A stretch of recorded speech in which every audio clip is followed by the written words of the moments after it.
एक माया का जाल फैलाया, एक गांव बसाया जिसमें शीलनिधि नाम का राजा हुआ। उस राजा के आंगन में लाला एक सुंदर सी लड़की हुई है जिसका नाम पड़ा है विश्वमोहनी। वाह भाई वाह।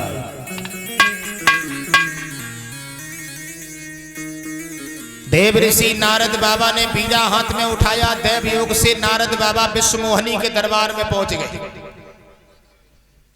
जो शीलनिधि ने देखा, बाबा आइए आइए आइए, हमने सुना है तुमने कामदेव को जीत लिया है। नारद बोले सही सुना है। तो हमारी बेटी का परसों स्वयंवर है और वो शादी के योग्य है, और आप हमारी बेटी के ऊपर कृपा करें, मेरी बेटी के जीवन के बारे में कुछ बता दीजिएगा। नारद बोले कहाँ है लड़की, निकालो। परीक्षित जी विश्वमोहनी निकल के बाहर आई। नारद की नजर विश्वमोहनी के ऊपर पड़ी। देखते के देखते ही दे गए। नारद बाबा ने विश्वमोहनी को देखा। लाला देखते के देखते ही रह गए। कितनी सुंदर लड़की, जिंदगी में पहली बार मैंने देखी। अब हम साधु बन के नहीं जिएंगे, शादी करेंगे, और शादी करेंगे तो ऐसी लड़की से करेंगे क्योंकि हम बाल ब्रह्मचारी भाई बा। वही नारद जिन्होंने कामदेव को जीत लिया था, जो विश्वमोहनी के भविष्य को बताने के लिए गए थे, और वही नारद विश्वमोहनी को देख करके पागल हो गए। झपट के विश्वमोहनी का हाथ पकड़ लिया। अब साधु बन के नहीं जी पाएंगे, शादी करेंगे तो इसी लड़की से करेंगे। इसके हस्तरेखा में लिखा है जो इसके साथ शादी करेगा वो अमर हो जाएगा। परीक्षित जी, जिन नारद ने कामदेव के ऊपर विजय प्राप्त की थी और विश्वमोहनी को निहार करके परीक्षित जी पागल हो गए। देव ऋषि नारद ने विश्वमोहनी का हाथ छोड़ा। छोड़ी कर हाथ नारद चले, दिल में बाती लगी की लगी रह गई।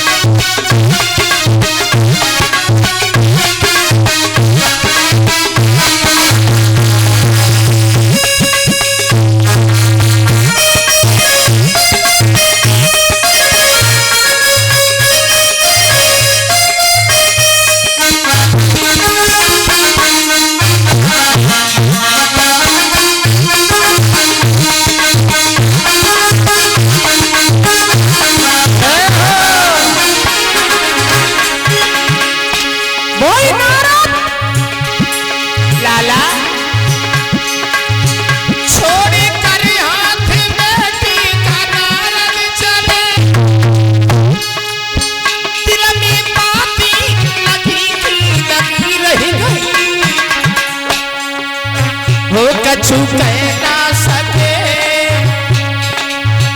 अपने मन की व्यथा। अरे चलती दिल में छुरी की छुरी रह गई।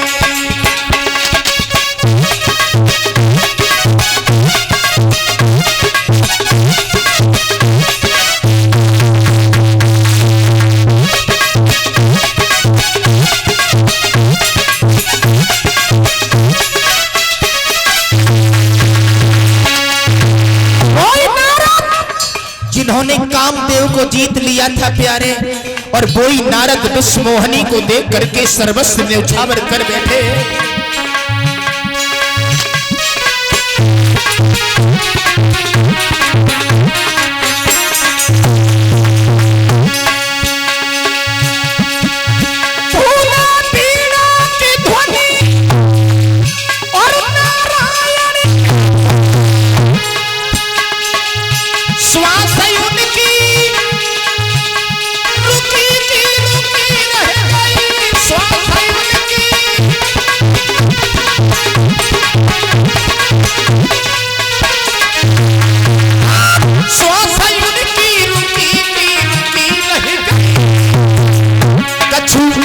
समझ ना सके हरि की लीला, नजर उनकी झुकी की झुकी रह गई।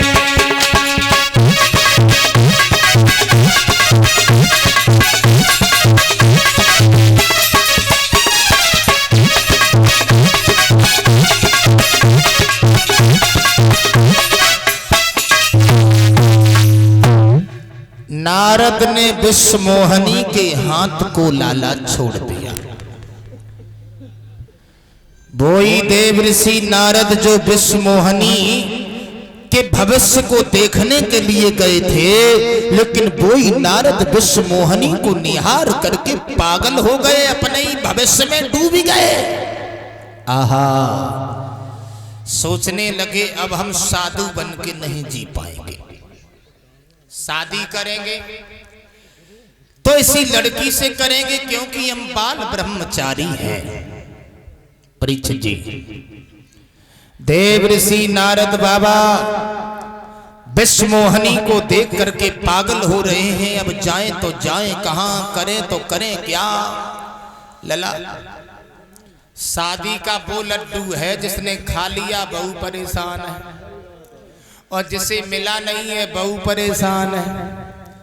एक सत्य घटना मैं तुम्हें बताऊं। एक महात्मा जी जंगल में भजन कर रहे थे, तो रास्ता में एक बारात निकली कुटिया से होके। तो महात्मा जी ने पूछी, जब बता भैया ये क्या है? बोले बारात है। महात्मा जी बोले बारात कैसी होती? बोले शादी होती है। शादी? शादी? बोले हाँ, पत्नी घर में आती है, बच्चे पैदा होते हैं, परिवार बढ़ता है। तो महात्मा जी सोचने लगे भैया हमने तो स्त्री के दर्शन भी नहीं किए, और साधु ना होते तो शादी हमारी होती। बोले हो जाती। तो महात्मा जी तपस्या तो भूल गए, लेकिन वही बात ध्यान में लाने लगे, साधु ना होते तो शादी होती, साधु ना होते तो शादी होती। रात में महात्मा जी ने कुआं की पार पे आसन लगाओ, और आसन लगाए के लेट गए। सपने में बाबा जी के ब्याह वारे आए। ब्याह सपने में भाव, सपने ही में पत्नी घर में आई, सपने ही में 4 बच्चा पैदा भाई। पत्नी बोली स्वामी जी ने साइकिल चलो सो कुआ गई, बाबा जी सरकल लगे। सपने ही में पत्नी बोली स्वामी जी ने को सरक चलो सो, गुस्सा में इतने सरके से भाई कुआ में सरक गई। और जो कुआ में गिरे आंखें खुली सो बाबा जी ने देखो भैया मेरो तो बनो बनाओ घर भी गिर गए। सवेरे तक बाबा जी सपने के ब्याह के चक्कर में भाई कुआ में डरे रहे। सवेरे निकाले गो, पूछी गई बाबा जी तुम क्या करने गए? तो बोले भैया क्या बताएं, सपने को ब्याह को दंड हुआ। तो जब दुख ना है कि हम 60 हाथ गहरे में गए, दुख तो जब बात को है कि हमारे सपने में बहुत तो इतने गहरे में चले गए जिनको साक्षात ब्याह हो तो है बेका कर तो है। तो कहने का हमारा मतलब है नारी की झाई पड़े अंधे हो तो भुजंग, कबीरा उनकी कहा गति जो नित नारी के। नारद बाबा ने कामदेव को जीत लिया था सौरभ। अब वही नारद कामदेव को विजय प्राप्त करने के बाद अरे दिन में परे न चैनो और राती को नींद न आती है।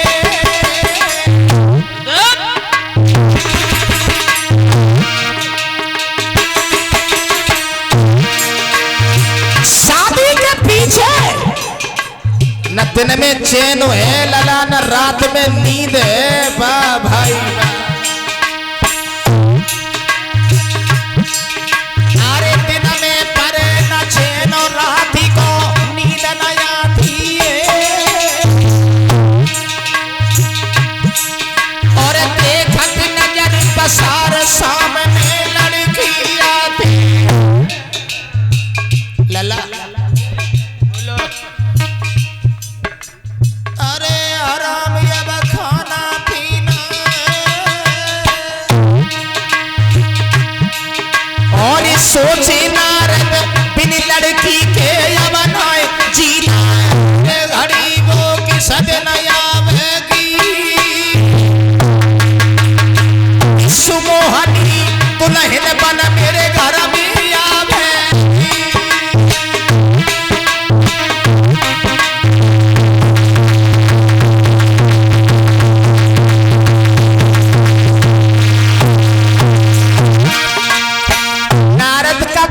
दोष भी नहीं था सज्जनों, कोई दोष नहीं था।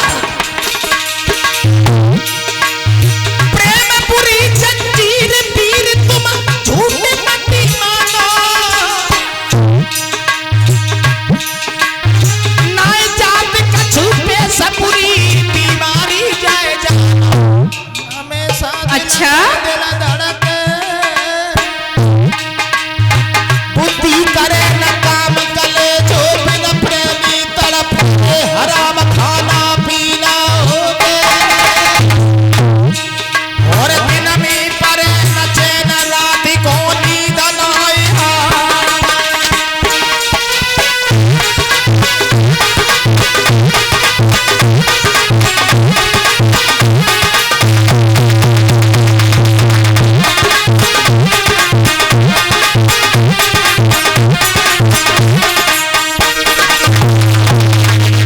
राजीव, बड़ी बुरी दशा होती है।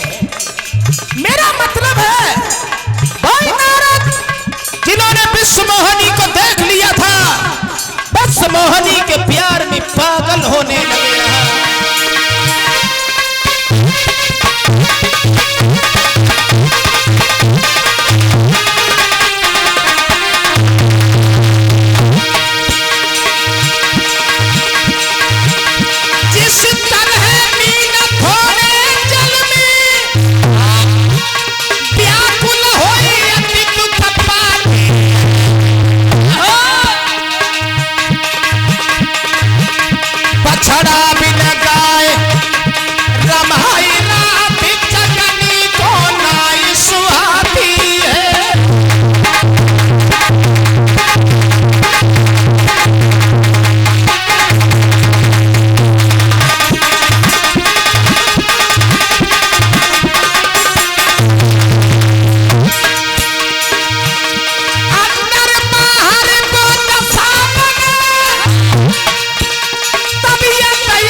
बोई नारद कामदेव को जीत लिया था। विश्व मोहिनी को निहार करके देव ऋषि नारद बाबा परेशान होने लगे। साधु बन के हम नहीं जिएंगे। देखो सही बात तो ये है, शादी करें। परीक्षित जी, देव ऋषि नारद बाबा ने विचार किया कि इतना हमारे पास में वक्त नहीं है जो तपस्या करके हम शरीर सुंदर बना सके। और